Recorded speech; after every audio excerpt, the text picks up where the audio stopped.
Sedayu Indocity atau biasa disebut PIK 2 merupakan proyek seluas 2.650 hektar yang ditargetkan menjadi kota mandiri di utara Jakarta yang akan berisi beragam fasilitas dan infrastruktur modern. PIK 2 dirancang oleh beragam konsultan kelas internasional dan pembangunannya dikerjakan secara profesional untuk menghasilkan kualitas terbaik bagi customer setiap PIK 2. Berikut ini, mari kita simak proses pengelolaan tanah di PIK 2. Untuk menghasilkan bangunan yang kokoh, diperlukan pondasi yang kuat pada tanah dengan daya dukung yang baik. Pembangunan di atas tanah yang tidak stabil atau tanah lunak tanpa melakukan metode-metode perbaikan tanah akan menghasilkan bangunan dengan kualitas yang buruk. Contohnya, bangunan yang retak akibat penurunan muka tanah.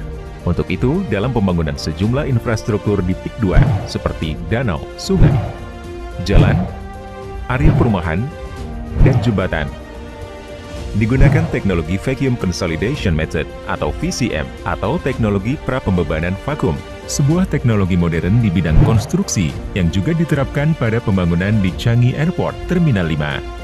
Teknologi ini memberikan solusi pemadatan tanah dalam waktu yang relatif singkat dengan cara menurunkan kadar air dan udara dari dalam tanah sehingga tanah akan terpadatkan dalam waktu yang relatif singkat.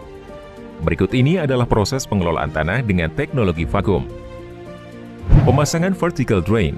Pada tahap awal, area lahan akan dipasangi vertical drain.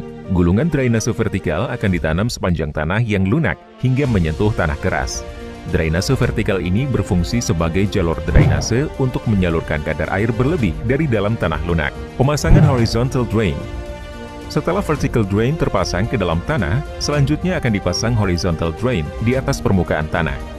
Nantinya, horizontal drain akan berperan sebagai penyalur air yang keluar dari vertical drain dan menyalurkan tekanan vakum ke dalam tanah. Pemasangan lapisan kedap. Selanjutnya, seluruh lahan akan diselimuti dengan lapisan kedap yang terdiri dari geotekstil dan geomembran.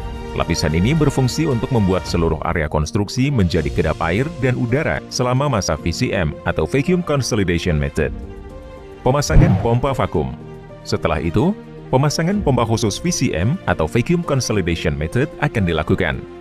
Pemasangan instrumen monitoring. Selanjutnya adalah pemasangan instrumen monitoring yang akan mengukur proses penurunan tanah dan tingkat kepadatan yang telah tercapai di dalam tanah.